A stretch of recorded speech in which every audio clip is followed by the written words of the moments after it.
when I hear the opening text in Ecclesiastes about the oppression of people and there was no one there to be there with them or to advocate for them, I see a picture of our world in the 21st century. There are nations and people around the world who suffer oppression, which I would define as the absence of loving relationships and justice. The latter part of the Ecclesiastes text says two are better than one. And it begins to talk about the value of friendship, loving relationships. Because together it is possible to be warm, or to, if one falls, Solomon wrote in Ecclesiastes, the other can lift him up or her up. And so this contrast in Ecclesiastes, I think, is like a photograph of what we see. There's two options in the world in which we live. We can choose to live in an oppressive way, to live with only our own well-being in mind and forget what other people need. Or we can value friendships and relationships and act loving even when we don't agree with individuals.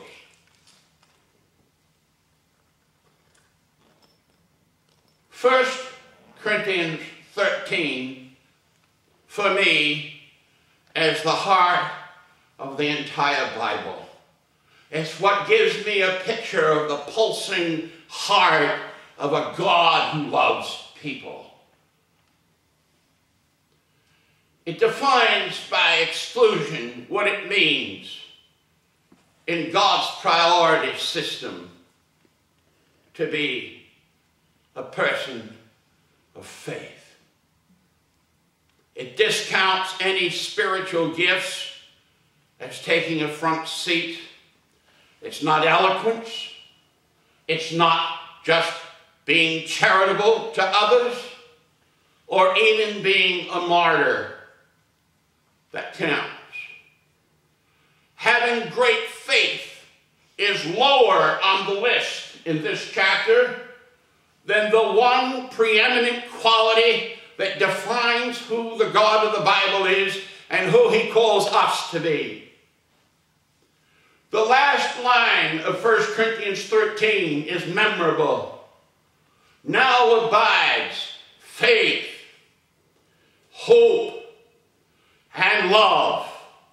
And the greatest of these is love. More important than dogma. More important than our understanding of anything else in the Bible. The essential value in this pristine chapter, which encapsulates who God is love. And who God calls you and me to be. And just so that we don't sentimentalize what love is, those verses are clear. Love is kind. Love is not rude. Love is not arrogant. Love does not manipulate others. Love is generous. Love is the heart of all human relationships. And if there's anything that we have in common with those who are even as Jesus called our enemies, is the need for love. For Jesus taught to love our enemies because he knew that if we would act in loving ways, that love would ultimately tear down the walls of division among us. Love is the most important thing in the world, and I'm not talking about just sentimental Valentine card love. I'm talking about love that is action. love that says, I'm going to treat my neighbor the way I want to be treated. I had a conversation with my brother yesterday. I probably should watch what I say because he watches my sermons on the internet. But we were talking about the separation of church and state.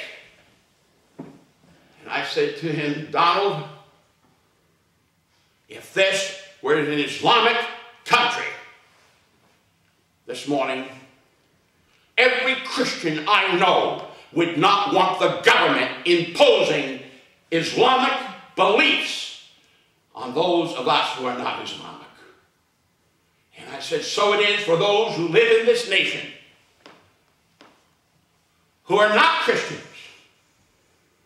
who have no regard for Christian principles or theology or tradition, who simply want to live in the land of the free, in the home of the brave, and want to live with life, liberty, and the pursuit of happiness.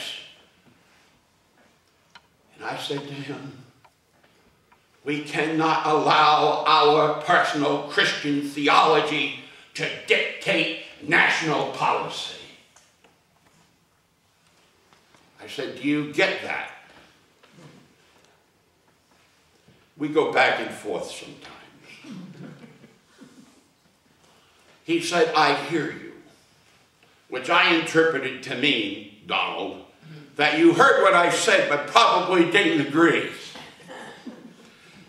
Will my attitude toward my brother change? Absolutely not. I love my brother. And we can be 180 degrees apart on an issue. But he's still my brother, and I'm still going to love him. Because a friend loves at all times, Proverbs 17:17. And a brother or kinfolk are given to us for times of adversity. As a democratic nation, we would go far more with the teaching of Jesus if instead of imposing our understanding of theology in the Bible on others, if we would simply act as he said and love those who we differ with and treat those who are oppressed as though they are human beings worthy of love and respect and value. So this morning, the greatest message of the Bible. And if someone stops you someday and says, what's the Bible about? You can say there's one primary message. God, who I don't understand completely or thoroughly and probably never will, in the Bible is love. And at the heart, more than faith, more than dogma, more than creeds, more than church council decisions, it is love that ultimately is on the mind of God. And the God who is love calls me to love those who are different in their perspectives, and to not be rude, and not to be unkind, and not to treat them as lesser people than myself. May the words of Jesus be emboldened within our hearts this morning, and may we never forget, in everything we do, in every little exchange, whether it's at the market, at Burnt Cove, or at the post office, or a person from away crossing the street when we're in a hurry. May we always act with love.